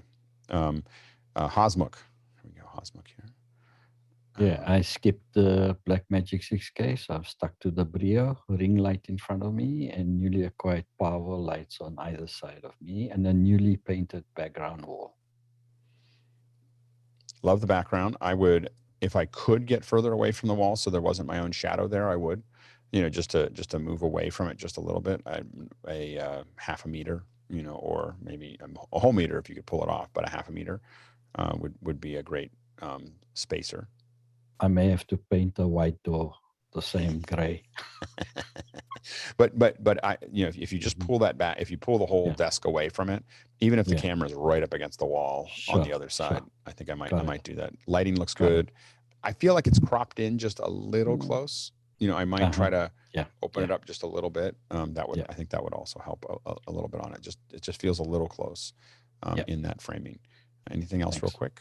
Seems like the front light's just a little bit hot, or the exposure's just a tiny bit overexposed, just a little bit Ever down. so little. Great. Yeah. Yep, absolutely. And when you're cropped close, it also feels like you're a little low in frame. Just by like I would cut that distance of your head to the top by half. JJ, real quick, and then we'll move on. There's a white spot right there. well spotted. I had to buy a little bit of extra paint for that. Very good. All right. Our next is Todd Reynolds. Let's pin Todd here. Hey everybody, A6300 here. Welcome your comments. Looks really good. I like your background. We are getting really good setups. Looks really good. It might be just a touch warm. I mean, I know that's kind of the feel that we're going for there, but maybe just a little warm, a little warmer than it needs to be. Go ahead, Jonas, and then Sky, real quick. There's a weird effect on your camera in the lower bit. There's like some mirroring going on. Yeah. Check what that says. There's an overlay that's been pushed up and to the left just ever so slightly through a DVE patch or something. Interesting. You just need to get the V-hold, little pot. You need to turn that a little bit, and then go ahead, Sky. Adjust your tracking. I don't know about warm. I'm getting kind of a yellowish sepia, and it's almost similar to your skin tone. So I'm not getting a lot of separation from your skin to your big wall. And I love the paneling and the artwork in the background. Yeah, in general, I would I always like to have a cooler or a little bit more neutral background in the background. Yours looks really nice. It has a very warm feel to it. So I'm hesitant to say that, but I would tend to go towards a little. I tend to want to have things to be a little more so where I look warmer. But your scene looks so good that. But again, when I say too warm, I think Sky and I are kind of pointing to the same thing. We're gonna go to Nigel. Oh, go ahead, Todd, real quick. I just a real quick question. I'm going straight through the camera and I'm not using anything. And I would love a consult or around how I could actually change the And camera. what camera? It's not a Blackmagic. It's an A6300. Yeah, we probably have to have someone sit. None of us know how to do that. But we can. I think we can figure that out. Yeah, absolutely. Great. Thanks, everybody. Yep, absolutely. Nigel, we're gonna keep moving. Okay. Yeah, sorry about that. Technical problems this morning. Blackmagic 4K. My challenge in my new office is this is a full window, so I am fighting the light all the time. Right. We need to get you a better LUT. We'll see if we get a Charles LUT for you. So, you're looking a little gray, just a little loggy. I think that you're a little low in frame, just a touch. Okay. And you're a little close. And I think when you cut close, it's also when you look lower in frame. So being able to just see just a little bit more and then a little higher, I think would help the framing. Like that. And maybe just a touch back, like just a little wider than what you have there is probably where I'd go. I can hear a little bit of the room with the mic, but it doesn't. For some reason, it sounds a little bit more roomy than the last place you were in. So that's what I'm noticing there. Go ahead, Carl, real quick. Yeah, so a full window to your direct side is actually a blessing in disguise sometimes. If you've got a white reflector just to your right, maybe 30 degrees, not directly 90 degrees, but like 30 degrees away, from your right side. And that'll actually fill in the shadows on the other side. Then you can use key lights to add whatever you want. Yeah, so kind of there. Yeah. It's a bit of a blessing in disguise. And when there's no light outside, it doesn't kick in, so not a problem. It's self-balancing. Yeah, absolutely. Next one is Jason. Let's see here. Hey, am I in sync? You are in sync. Yes. I'm sorry. Yes. How does my camera look? Camera looks good. I think I would love if it was possible to move you further away from your background just to get rid of that shadow. Yeah. I think I like the flat background. I think that it's just getting more distance from it. Yeah, I need to fix. I've got a whole slew of kickers that I don't think it's lighting. Corrected. If there's any way, you're right. It's a physical constraint. Yeah, exactly. That would be the only thing that I'd say there. Otherwise, it sounds good, looks good. I don't have any other. I think you're pretty much there. If you were holding numbers across your chest, it would be perfect. However. Yeah. You would pop out a little bit more with a slightly darker background. Like if it was a darker gray, you probably pop a little bit more, but you already are very clear, looks good. And again, it's the self shadow that I would try to avoid. I would try to get rid of if I could. Next one is Sky. Sky, you're coming in soft for some reason. Oh, there we go. It's a little coming soft. Straight out of the Mac laptop. It's I guess. Oh, it's out of the laptop. Okay, that's why we're just used to looking at. Yeah. I think that. Go ahead and talk a little bit more. This sure sounds good. I love this Shure mic. This has just been a real joy, and that's why I saw Nigel had to have it since Nigel had it. So do we consider that a front address? Is it Mickey? I haven't used one. It is front address. Yeah. It's straight down. And I was told to talk over the top of it. I've got a. Yep. That's great. Screen Aaron, coming. Aaron, real quick. I think the light behind you is too hot. Yeah, a little sourcey. Yeah. I might move it. I would move away from the wall if you can. Yeah, lower and away from the wall, and I think that you would actually have a better solution. I don't think it's changing the light. I think it just needs to be a little lower. Oh, lower light. Yes. No, lower in height. Yes. It's just right behind your head. So if Correct. you moved it down to the ground, Yep. And maybe pulled it away from the wall just a little bit so it was softer and less sourcey, I think Yeah. that would help a lot. This is Go the ahead. $12 Philips from. Yeah, I wouldn't change it. No, it's it just went. The Wi-Fi position. went out on it. The Right, Wi-Fi right, went right. out. So. Oh, got it. Yeah, exactly. Go ahead, Jeffrey, real quick. You said that you were going to get a pop filter. I wouldn't worry about the pop filter unless you're eating the microphone. Yeah. So yeah, the windscreen Yeah. will do just fine. Yeah, no, absolutely. Go ahead, Carl. If you've got a short distance between your backlight and the wall, you can put a silver reflector on the back of your chair, shine the light at the silver reflector. That gives you more distance, and it gives you a bit of diffusion too. Yeah, absolutely. Good point. Let's go to Ray. Thank you. All right. Good morning, gentlemen. I am using a 6K Pro Blackmagic and the Heil PR40, and that's the way I look. Yeah, and I can see it in both in the check in your color checker as well as your image that I would say that your blacks are a little punched. They're crushed. You're crushing the blacks just a little bit. I feel like you're a little desaturated, from the, it's a slightly loggy. It's not loggy, but it's just slightly loggy. So the color doesn't pop out. I'd love to have your frame again, just a little wider, just a touch wider than where it's at. I know you're right up against it. So, but again, it's those self shadows that would be great to get rid of. But I think that the biggest thing the biggest change I would make is, and also your mic is just a touch thin. I don't know how much you're processing it. It's just a little thin for that mic. Oh, well, we did a big overhaul to get the lows back in it, but okay. Yeah. So it feels just ever so slightly in that area. But again, what I would say is that the biggest change would be getting the LUT more sourced out, and we'll get the one that I'll make sure that's okay with Charles, or if he wants to adjust it a little bit and send it out to us if we're using 6Ks and see how it looks across the board. I think it'll improve things a lot. Go ahead, Grant. I was just going to say the focus is just spot on. Yeah. It's like It looks so good. Top 3 in the panel today. Yeah. It's super sharp. It's got all the detail in there. It's really good. Go ahead. Steve is next.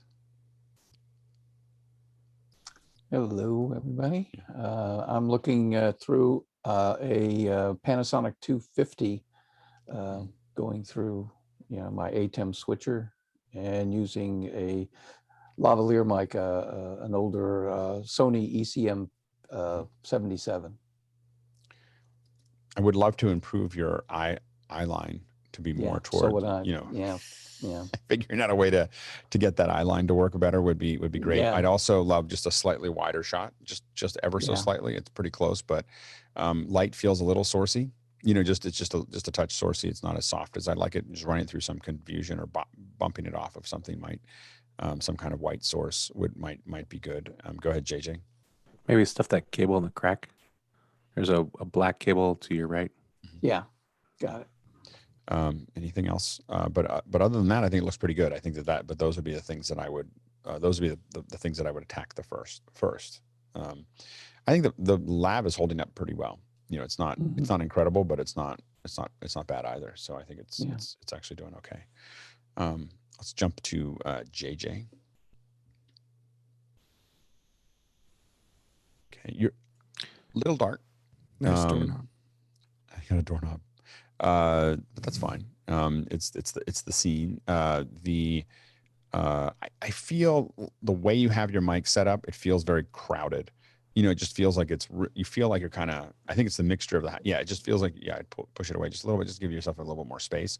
And then I would still frame out just a little bit so that it just feels, you feel a little close in frame, but I don't know what camera you're using. The C920. Yeah. Maybe push it away just a little bit, like just get it further away from you and frame it just a little bit there. Yeah. Yeah, exactly. I think that's a better frame. It's a little dark. There you go. That's funny. I wouldn't maybe frame it. That's probably a little wide now. Okay. But it also, the frame overall. Oh, we didn't know that JJ had levitation tools. Breath control. Yeah, exactly. It feels a little dark, in there right now. It just doesn't feel well lit. So that would be the other thing to look at as far as that goes. Is just figuring out some other ways to light that up. But otherwise, audio is good. Any other comments? Go ahead, Sky, and then Hosmuck real quick. You added some additional light just now, didn't you? You feel less. Your face feels more illuminate. I have adjustable light here that take it from way too high grades. And that changes the color because of the C920. Yeah, and then I might have the position of that be a little higher. I don't know where it is, but it's here. But yeah. Oh, there you go. Yeah. A little bit, having those lights be a little higher for you would kind of model your face a little bit better. Yeah, absolutely. Okay. Now we're going to Aaron. Hi, everybody. I'm on a GH5 and that's me. And what's the mic?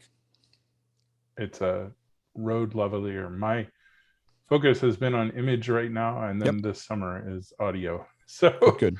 No, absolutely. And it's a little it is just a little roomy or just a little hollow, so I think it's just the lav in a lot of hard surfaces. You probably treat that. I try to center yourself up a little bit.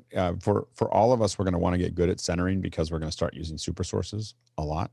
And so it's really important when you look at your frame to be right in the very center of frame, because it'll become more problematic for us over time. Yeah, I have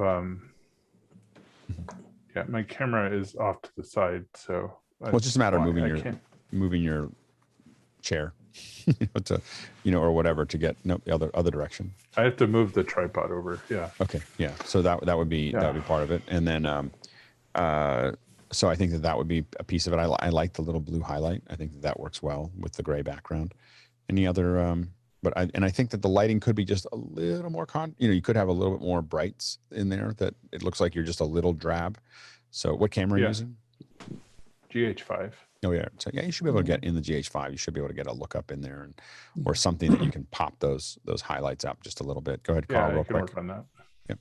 Yeah, just key lights in the eye. It's probably the only thing I can see missing. Yeah. Go ahead, Steve. Super fast. Yeah, it seems like the fill light on the fill side is a little green. Looks a little green. That's because it's a window with trees. I have to fix that. Cut the trees. Chainsaw. Yeah, chainsaw fix that. All right. I love those trees. Go ahead. Let's go to Grant. Let's see here. Looking good. So there's something that looks very sharp. Well, with your image, it's pixely. What is the pixely nature of that? It's like sharpening is a... And I can't quite work it out. And then I did a firmware upgrade on it, and now it's flashing at me all the time now. So I need to do to do another firmware upgrade and then work on. What's interesting is that, it seems to go with tons of detail, almost over sharpened, and then it suddenly softens up. But it looks like it has like this, it has a kind of a quality to it that's very pixelated. And what's the transport? Is it NDI or is it regular SDI or HDMI straight into the atem. Interesting. It almost looks like the Zoom adjust my appearance fader. It keeps resetting and going full and resetting and going full. Yeah, there's something about it that it's always there. The lighting's good. I might pull the saturation in the background back just a little bit. That's my tendency for it. I think that let's see here.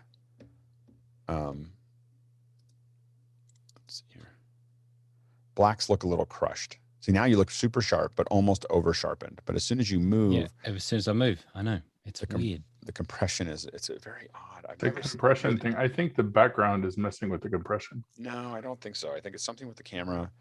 Something in the camera. Maybe is the sharpening turned up pretty high? I don't think so. Sorry, we're taking a little more time on this because it's been this way forever. I know. And you know what? I spent a whole bunch of time. There it is.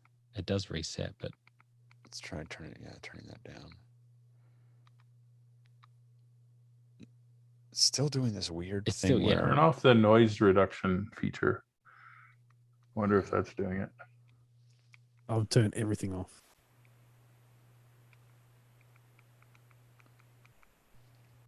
Yeah, look at that. You can see the noise now, or at least I can. I wonder, and go down What to the size is the contrast. Oh, go to sensor? the contrast. So let's just see what happens when you turn that contrast down a little bit.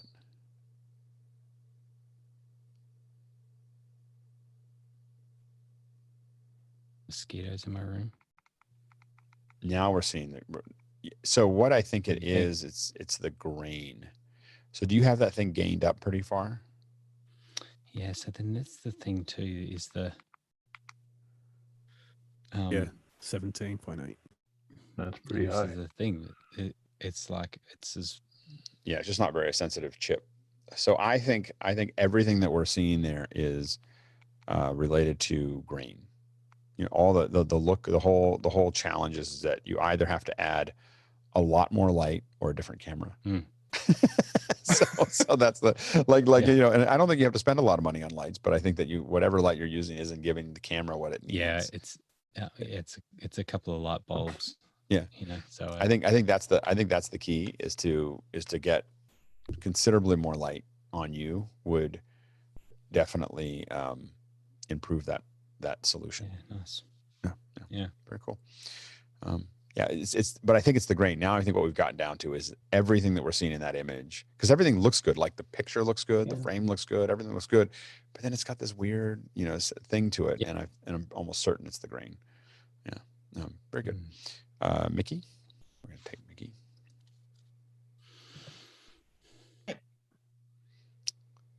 I always like Mickey's because you see all the stuff going on in the background. The one thing we do have to figure out, I guess, if Mickey stays stable, we can reframe him inside. It's just going to be hard. Like we have to figure out a way to center frame as we move forward, or we have to figure out how to. We'll have to have a special. We'll have a whole ME dedicated. I will say this: that Mickey has sat in that same location in frame for 15 months now, 14 months. Exactly. I think we can probably work around him. We'll give him his own ME. We'll give him his own ME. That'll be the Mickey ME. Yeah, go ahead, Sky, real quick. Well, and that's what I was going to, it's exactly the same thing. We have become so accustomed with you in that position. I don't know. It would feel wrong otherwise. And to the point of, you know, Google started out white because it was good in, you know, it was the cheap engineering. They didn't have, you know, artistic talent. But once we got so used to it, I can't use a Google interface without just a white. So I think you're in the space that you're all going to be in forever. Sorry. I can just admit, I love the fact that when you upgraded your camera, you kept your shot exactly the same. That was totally cool. That's good. Purposefully done. Yeah. If you were to sit in the middle, we would be saying, who's that guy that looks like Mickey sitting in the middle of his frame? And you're an inspiration on your lighting abilities too. I mean, what you did with like a lid. Sheet of sandpaper still up there. Yeah, that's great. No, it works. It works really well. I mean, you could touch you could bring your face up just a little bit more light on your face would you know, might give you a little more contrast. That'd be the only thing, but like by 10%. Go ahead, Ken. Yeah, you drop down 2 or 3 dB. Only joking. Go ahead. Let's go to John Idelson. Greetings from Monterey, California. And I am what I am, said Popeye the Sailor Man. I think you're keying that, right? So it's a pretty good key. Yes, I am. Yeah, it's a reasonably good key. I mean, you've definitely made that actually work more than most. You can see a little bit of hair detail in there. It feels a little contrasty. You know, I'd love to have a little less black in the background. You know, it kind of goes. It's a little more contrasty than I would do there. I think that the framing's good. Maybe just a touch close. Again, I'd be tempted to frame. I can switch to that if you like that gray better. No, well, that's not good for your. I mean, to be honest, it's not great for the compression for Zoom. Like that's going to make it harder for Zoom unless you blur it a lot. But I would think about a background that's there. I feel like I guess this gets into the same thing. I don't think you need to frame back at all, but I think you need to move your head up a little bit. I think you just look a little short in frame. You kind of want to be in there, you know, or just tilt down just a little bit, but I feel like, you know, one of the things that we've learned doing this is that you really want your head. It's better to accidentally cut it off a little bit than be in action safe or whatever. That's a very old broadcast look. Right. And it just on the web, it looks really short. I'm a very old broadcaster, so. Yeah, exactly. So yeah, go ahead, Sky. How did you solve the compression issues? Because you were struggling with that earlier in the week on the edges. Did you just put more light on the green? I just, I'm still not in the studio I'm going to be. It's taking longer to make the basement studio be what I want. So there I'll have much more control of the lighting. But this is But it's not one. crunching like it was earlier in the week. And it's really nice and solid up there. Yeah, absolutely. Chris? In the discussion about headroom, I always look at the face too.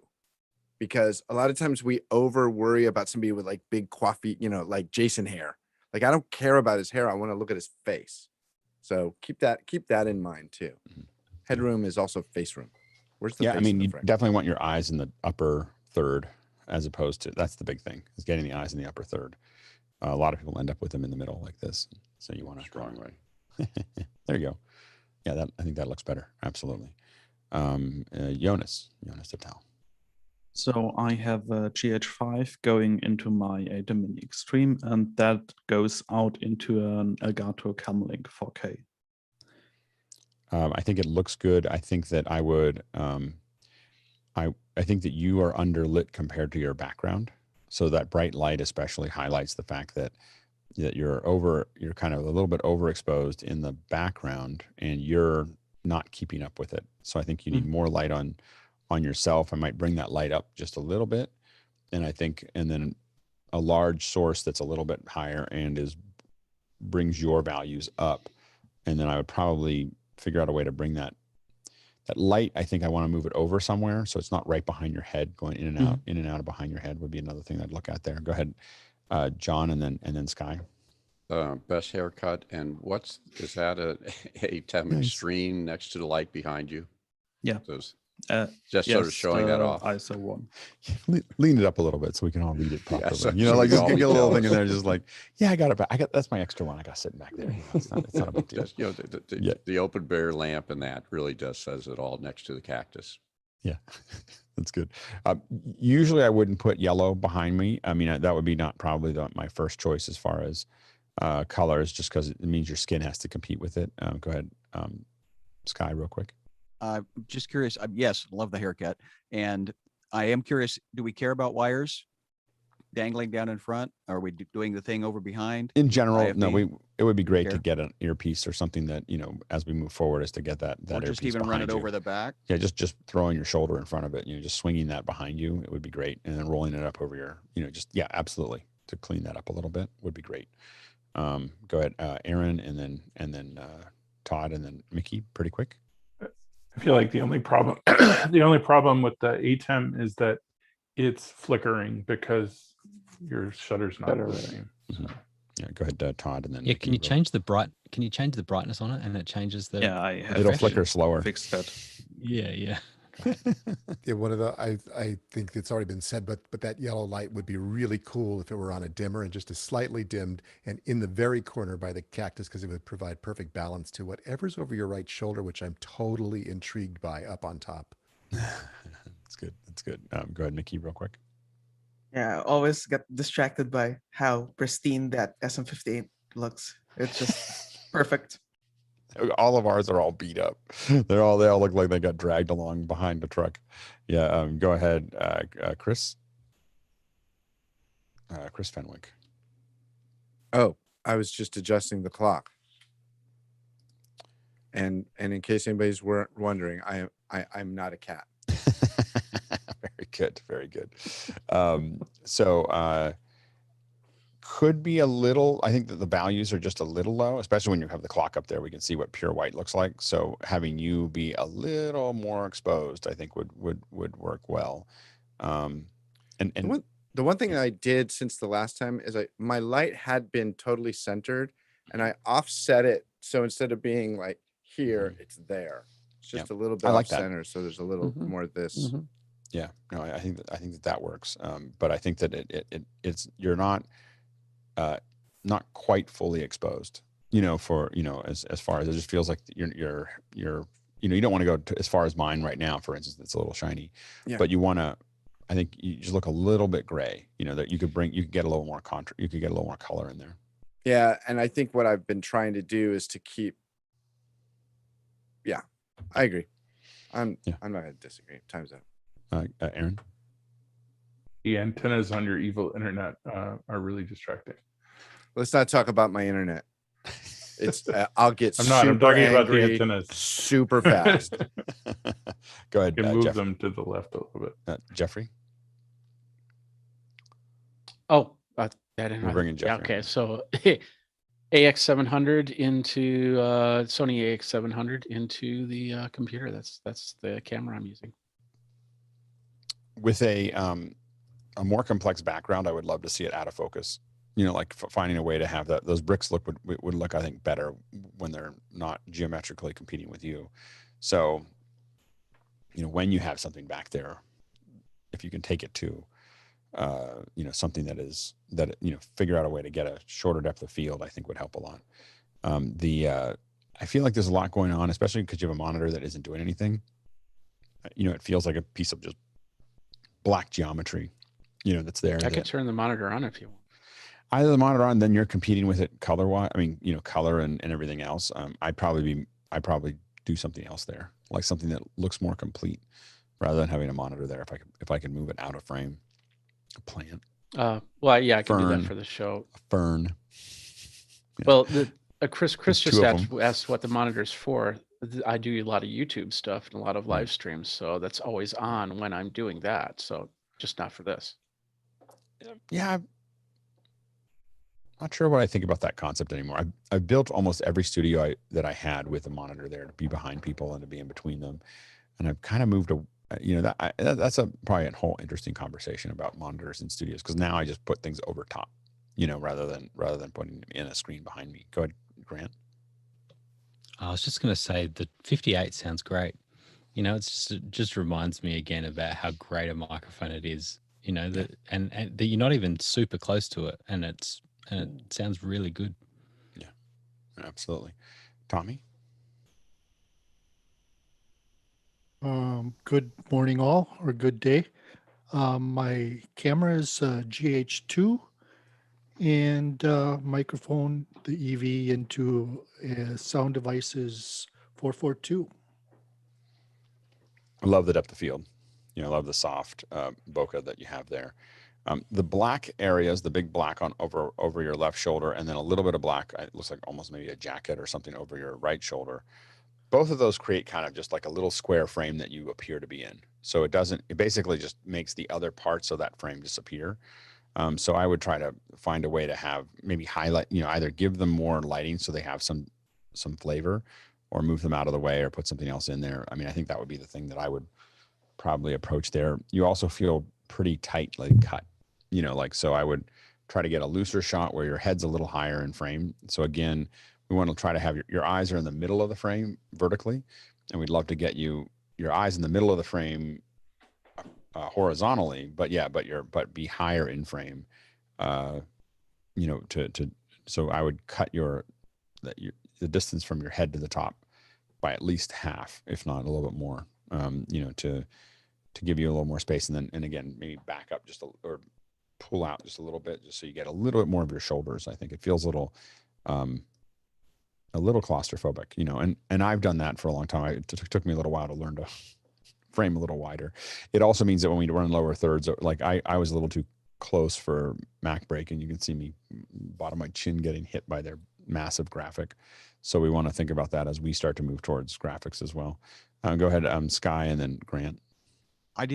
You've just given my GH2 a new life. That's great. Are you HDMI into something? Well, we'll chat on Discord, because I want to repurpose mine. What lens are you using? And oh, sorry, I shouldn't be taking over. Yeah, we'll get into that. Okay, what lens are you using? And yeah, go ahead. For me, we'll talk more on Discord, because what lens are you Sounds using? Yeah. What lens? You can tell us. Oh, it's just a little 25 millimeter $30 lens off of Amazon. I can't remember what the. It looks good. Looks good. Yeah. Looks good. Absolutely. Go ahead, Grant.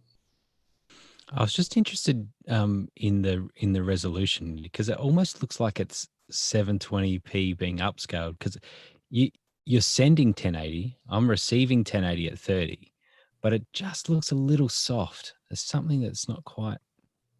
And I don't know if it's just the glass. Maybe $30 glass isn't that good. Could be. What it looks like is that the mic might be just a little in focus. If you lean forward, just lean forward a bit. Yeah.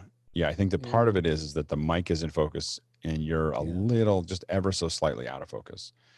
I think that's no, maybe not. Yeah, it's close. It's a little pixelated, you know? Yeah. If it's such an inexpensive lens, I would imagine its lowest f-stop is not super low. Maybe you just need a little more light. Yeah, a little more light, give you a little more More depth. like F4 Yeah. at best. Yeah. Go ahead, Aaron. I feel like the framing's a little off. I feel like I'm looking down at you and I can't see, I see the top of your head. I would rather it be tilted down a little more, I think. Or if the camera can be, I mean, I don't know how close the Because camera I feel like is to you're the looking monitor. over something to see me. Yeah, the camera is directly behind the monitor. Mhm. As I'm looking at the lens around 6 inches up or so over the top of the monitor. So I'm gonna I would look try to up at the definitely lens. lower that to where you can lower that lens until you see the monitor. Like my lens is, if I move I literally have to tilt my monitor back just a little bit so it doesn't show up. So you want that lens as close to the top of that monitor as possible. 6 inches would be a lot. Mine's probably 2 inches.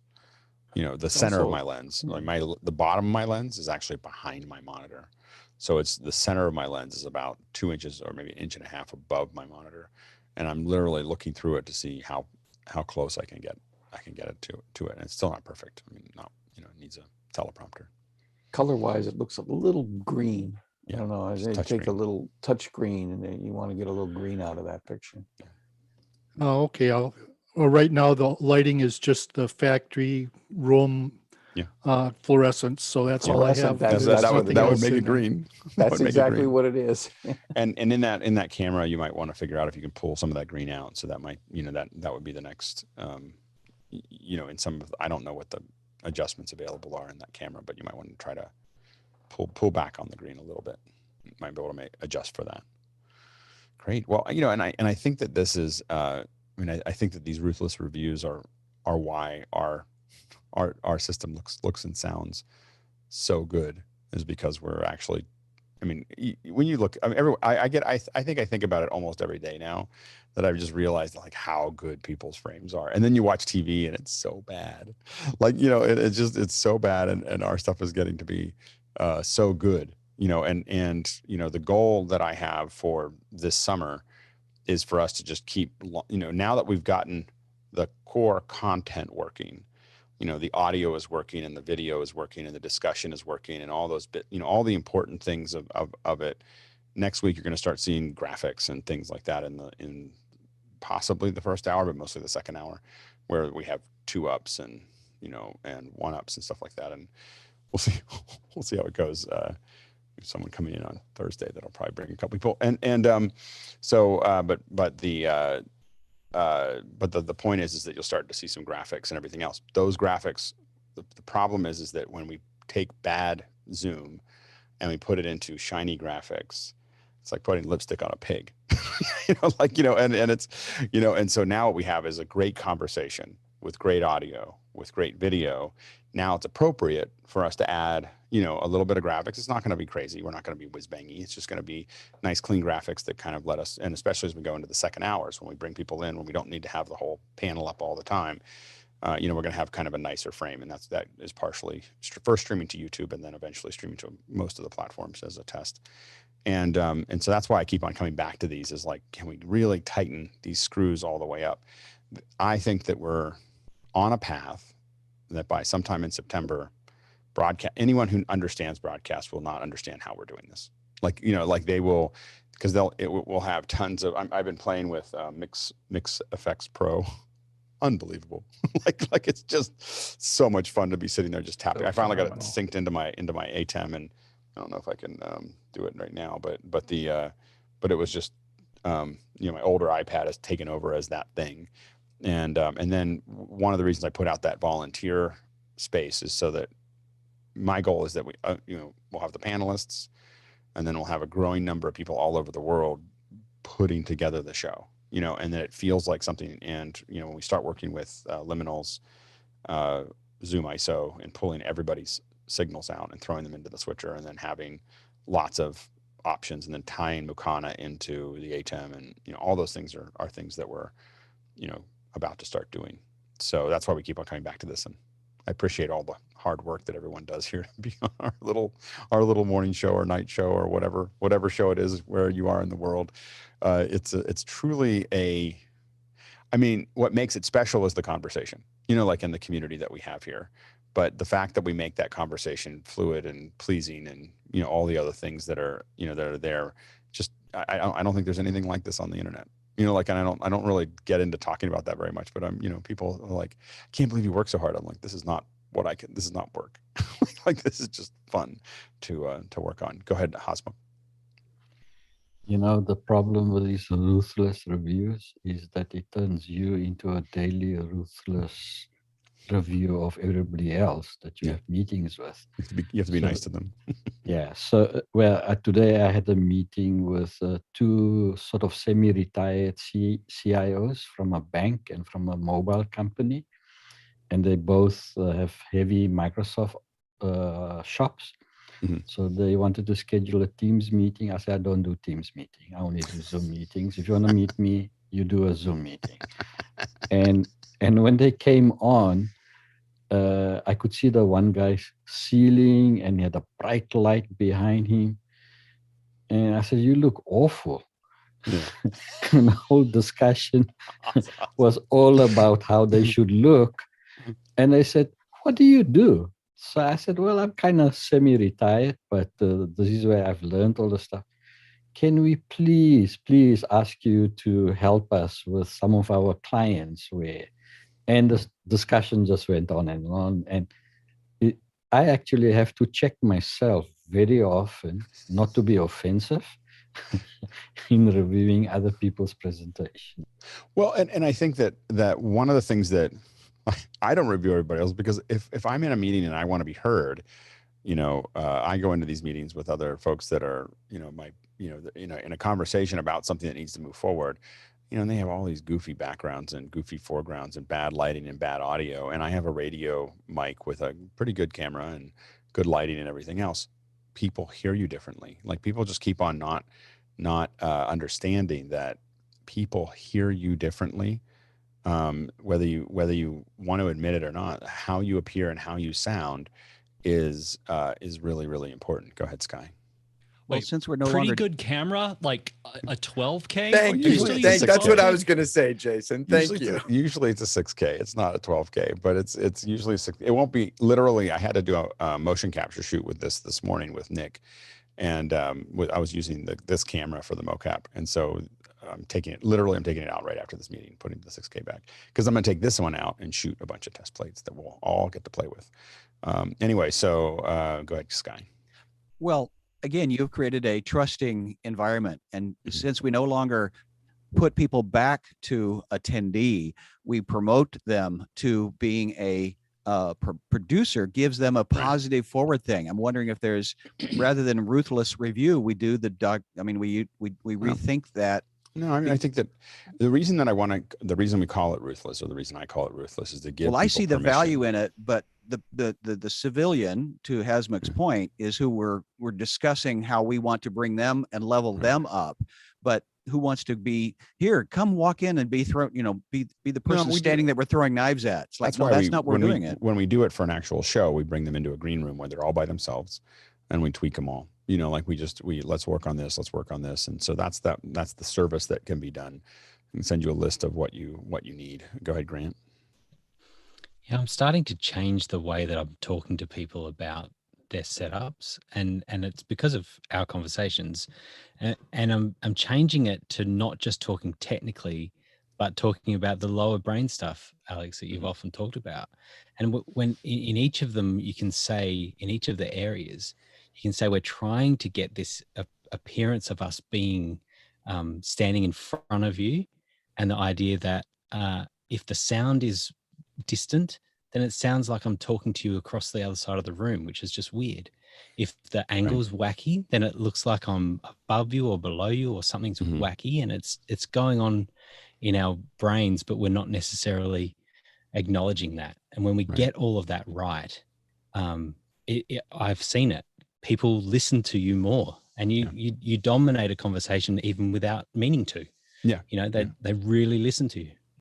Yeah, and it's, you know, we have a conversation that's even because all of us look, you know, very close together. And I think that the reason we all are getting better is because we all look at each other and we're trying to keep up with the Carls and the Kens and the Jims, you know, and Todd is now, you know, sliding and I know that Gudrun, when I was surprised she wasn't here today. You know, you can see it was like another Ken where she started kind of rough, and then I was like, I know where this is going to go. She's gonna leave us all in the dust, you know. And so you know, that's you know, I think that again, we can have this even conversation, and I think it's easier to watch and listen to, and especially as we start adding the broadcast elements into it. But it's the appropriate time to bring those in, not before we had the core video and the conversation working, you know, to make that work. Go ahead, Aaron. I sit in the same setup all day, and I have meetings, lots of meetings, because I'm, you know, management, and we have to have meetings now. And every time I meet with a vendor or somebody outside people inside my company still go, hey, whoa, you still look great. Like, why is that? And then vendors look at me funny for a while, and then they really take me seriously because I'm looking at them in the eye, right? I'm not looking over here or looking down here.